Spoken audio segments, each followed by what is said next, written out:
Alright, Turtle fans, Double RPG is back and we'll be looking at Episode 3 from the first season of the 2012 Ninja Turtles cartoon on Nickelodeon. This review is based on the episode called Turtle Temper. With the conscious controlling your anger, you would figure that Raphael is going to have the key life for the whole episode alone. The answer is yes and no, as there is more to it than just giving him the full attention.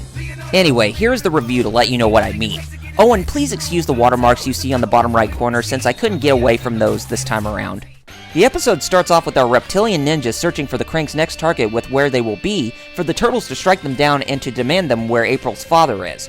While waiting, Mikey begins pestering Raph as he is waiting patiently, and the constant harassment causes the hothead to torture his brother to make him stop.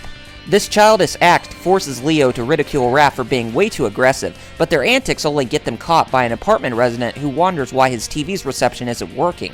Discovering that the satellite dish is destroyed, the angered man named Vic ridicules them to where the insults start to get on Raph's nerves. Raphael's belittlement on the man catches the attention of the Kraang, who are below loading more canisters of the ooze into their van. The Kraang arrive on the roof to duke it out with the turtles once more. Meanwhile, the obnoxious Vic takes cover from the duel, but he takes interest in what he sees by recording the action off of his smartphone. Who would have thought smartphones would have ended up in a TMNT cartoon? Anyway, the Kraang retreat only to lead the mission jeopardized by Raph's behavior before the battle. Vic tells them that he recorded the footage of their fight through his smartphone and retreats with Raph anxious to destroy it. However, the man gets away while the turtles go back to the sewer lair only for Raph to be punished by his sensei. Splinter undergoes Raph through a training session to dodge arrows from bows that Leo, Mike, and Don shoot out from. The first round ended with complete succession, but the second round proved too rough as Splinter orders the three to ridicule their angered brother without being attacked. Poor Raph can't get a break. Splinter tells the four to go destroy the phone to delete the evidence, but by social means of interrogation. Raph obliges by this, and the turtles return to Vic's apartment.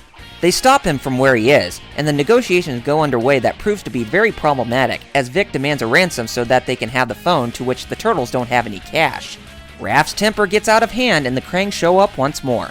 Another battle ensues between the turtles and the aliens, but Raph goes after Vic to take care of business. The Kraang starts to take Vic away in their van with Raph trying to rescue him. Refusal is what Raphael got from the childish man as a Kraang throws him out of the van. Devastated by Raph's anger, Leo scolds him again while Mike and Don learn of where the Kraang are headed to via the oil leakage from their van. Raph is ready to help them out again, but Leo and his brothers agree that he needs to head back home to settle his temper, to which the rejection only leaves him very disappointed. Splinter tells Raphael a story about how the Shredder took advantage of his anger when he ridiculed Yoshi because of his love for Tang Shen. This act led to Saki and Yoshi's friendship into eternal hatred because of him using his words as weapons towards the Master Ninja. Splinter asks his son what he should do when an enemy ridicules him, as it is an answer that he has to find for himself. Pondering on this fact, Raph begins questioning this task. Meanwhile, Leo and the others locate where the Kraang took Vic, and they try to get him out while he berates them for not giving him the money he wanted. The Kraang take notice again, and another battle ensues where Vic has trouble trying to get his phone back while being tied to a chair. The gunfire of a Kraang's energy rifle lands on a pipe from this generator of the mutagen, and the glass shatters to make the ooze spill onto Vic himself. This transformation turns him into a huge spider because of there being one on the phone before the mutation occurred. Leo, Mike, and Don fight valiantly, but their combined strength was no match for Vic's speed and ability to spit out venomous acid. Mikey nicknames Vic as Spider Bytez because of his form and the monstrous fangs in his mouth. Being almost left with bitter defeat, Raph comes in to help out, and his anger issues begin to subside as he ignores Spider Bytez's insults to fight more effectively. The tides are turned as Spider Bytez is defeated and the smartphone is stomped on and destroyed by Raph's foot. Angered at the loss of his prize, Spider Bytez retreats and vows that the turtles will pay for his transformation. Leo is happy that Raph resolves his anger, but Mike almost made Raph snap with another crack that irritates him. However, he subdues it rather quickly only to torture his brother with the personality that Leo and Don come to know and love. That is where the episode comes to a close on that part. The big highlights for this episode mainly revolve around Raph's lesson to control his anger. This is nothing new, as Raph's anger is a trademark of his character that undergoes many hardships to keep his temper under control. The story of Splinter telling Raph about his past with how his anger was used was a very good strong point for Raphael to guide him in the right direction to help his brothers again. Plus, I really was shocked when I found out that the comedian Lewis Black voices Vic, aka Spider Bytez. I had no idea that Nickelodeon would go that far with someone very famous like Lewis Black to voice a character in this show. I have to give the programming block credit for them going all out to have a very stellar voice cast. Who are they going to bring in next? Stephen Bloom as Leatherhead or the Rat King? We may never know. The other thing and what makes this episode so great is the fact that the action sequences are much more intense with the fast-paced movements of the turtles and spider bites. I really look forward to seeing the upcoming battles with Shredder in the future. Probably my only complaint is the pacing with Raph solving his anger issue.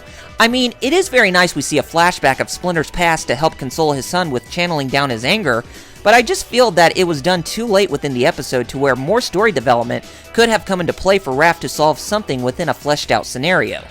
Hence-wise, I felt that the episode didn't give more focus on Raph trying to solve his issue than having to come in like everything is solved when he fights against Vic. My final verdict on this episode was that there was a bit of pacing problems in Raph finalizing his resolve to control his anger against Vic, but the concept was far more enjoyable, and Lewis Black playing Vic, aka Spider Bites, only made my skin crawl with great pleasure. Oh, and the fight against Spider Bites was far more enjoyable than that with Snakeweed. So I have to give this episode an 8 out of 10. Pretty good, but it could have been improved in some capacity. Anyway, that does it for my review of Episode 3. I hope you enjoyed it, and be sure to check out my other reviews on the episodes, and be sure to rate, comment, favorite, and subscribe if you haven't. Coming up next is Episode 4, New Friend, Old Enemy. I'll see you next week. Check out the episode, and take care of yourselves. This is Double RPG signing out. Laters!